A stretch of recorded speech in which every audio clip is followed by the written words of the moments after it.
Hi dears, അസ്സാം വലൈക്കും. അപ്പോൾ ഇന്ന് ഞാൻ ഇവിടെ തയ്യാറാക്കാൻ പോകുന്നത് ഒരു മസാല ബ്രെഡിൻ്റെ റെസിപ്പിയാണ്. നമ്മുടെ കുട്ടീസിനൊക്കെ നല്ലതുപോലെ ഇഷ്ടപ്പെടുന്ന ഒരു റെസിപ്പിയാണ്. അതുപോലെ തന്നെ നമുക്ക് ബ്രേക്ക്ഫാസ്റ്റ് ആയിട്ടോ ഇല്ലയെന്നുണ്ടെങ്കിൽ ഈവനിങ് സ്നാക്സ് ആയിട്ടോ ഡിന്നറായിട്ടോ എങ്ങനെ വേണമെങ്കിലും നമുക്കിത് തയ്യാറാക്കി കഴിക്കാവുന്നതാണ്. അപ്പോൾ നമുക്ക് വീഡിയോയിലോട്ട് പോയാലോ. അതിന് വേണ്ടിയിട്ട് ഞാനൊരു 6 പീസ് ബ്രെഡ് എടുത്തിട്ടുണ്ട്.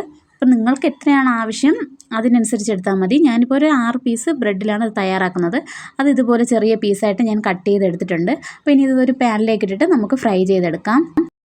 ഇത് ഫ്രൈ ചെയ്തെടുക്കാൻ വേണ്ടിയിട്ട് ഒരു പാന് ഞാൻ അടുപ്പത്തേക്ക് വെച്ച് കൊടുത്തിട്ടുണ്ട്. അതൊന്ന് ചൂടായി വന്നതിന് ശേഷം അതിലേക്ക് ഞാൻ സൺഫ്ലവർ ഓയിൽ ഒഴിച്ചു കൊടുക്കുക, ഇല്ലെങ്കിൽ ബട്ടർ ആയാലും കുഴപ്പമില്ല. ഞാനിപ്പോൾ ഇവിടെ സൺഫ്ലവർ ഓയിലാണ് ഒഴിച്ചു കൊടുത്തിട്ടുള്ളത്. എന്നിട്ട് ഇതുപോലെ ബ്രെഡ് ഒന്ന് നിരത്തി വെച്ച് കൊടുത്തിട്ട് 2 സൈഡും ഒന്ന് ക്രിസ്പി ആക്കി എടുക്കാം നമുക്ക്.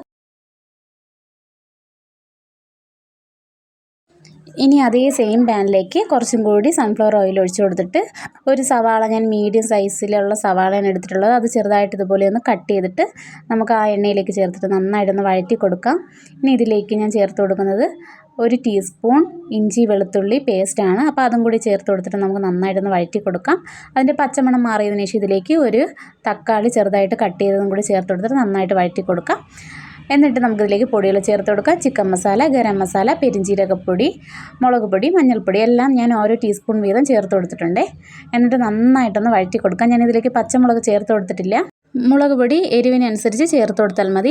ഇനി ഇതിലേക്ക് ഒരു പകുതി ക്യാപ്സിക്കവും കൂടി ചെറുതായിട്ടൊന്ന് കട്ട് ചെയ്ത് ഞാൻ ചേർത്ത് കൊടുക്കുന്നുണ്ട്. അപ്പോൾ അതും കൂടി ചേർത്ത് കൊടുത്ത് നന്നായിട്ട് വഴറ്റി കൊടുക്കാം. ഇനി ഇതിലേക്ക് ഞാൻ ചേർത്ത് കൊടുക്കുന്നത് ടൊമാറ്റോ സോസാണ്. അതൊരു സ്പൂൺ ചേർത്ത് കൊടുക്കുകയാണ്. അതും കൂടി ചേർത്ത് കൊടുത്തിട്ട് നന്നായിട്ടൊന്ന് വഴറ്റി കൊടുക്കാം. ഇനി അടുത്തതായിട്ട് ഞാൻ ഇതിലേക്ക് ചേർത്ത് കൊടുക്കുന്നത് 2 മുട്ടയാണ്. അതും കൂടി പൊടിച്ച് ഇതിലേക്ക് ചേർത്ത് കൊടുക്കുകയാണ്.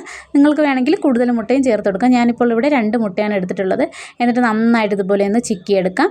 എന്നിട്ട് ഇതിലേക്ക് ഒരു 1/4 കപ്പ് വെള്ളവും കൂടി ചേർത്തിട്ട് ഈ മസാല എല്ലാം കൂടി നന്നായിട്ടൊന്ന് മിക്സ് ചെയ്തിട്ട് നമ്മൾ ഫ്രൈ ചെയ്ത് വെച്ചിരിക്കുന്ന ആ ബ്രെഡ് ഉണ്ടല്ലോ അതും കൂടി ഇതിലേക്കൊന്ന് ചേർത്ത് കൊടുത്തിട്ട് ആവശ്യത്തിനുള്ള മല്ലിയിലയും കൂടെ ചേർത്ത് കൊടുത്തിട്ട് നന്നായിട്ടൊന്ന് മിക്സ് ചെയ്ത് കൊടുക്കുക. അപ്പോൾ നമ്മുടെ അടിപൊളി ടേസ്റ്റി ആയിട്ടുള്ള നമ്മുടെ മസാല ബ്രെഡ് ഇവിടെ തയ്യാറായിട്ടുണ്ട്. നമുക്ക് പെട്ടെന്ന് തയ്യാറാക്കി എടുക്കാൻ പറ്റിയ ഒന്നാണ്.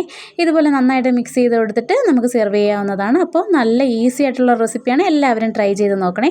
അതുപോലെ എൻ്റെ വീഡിയോസൊക്കെ ഇഷ്ടപ്പെടുവാണെങ്കിൽ ലൈക്ക് ചെയ്യാനും ഷെയർ ചെയ്യാനും കമൻറ്റ് ചെയ്യാനും മറക്കരുതേ. താങ്ക്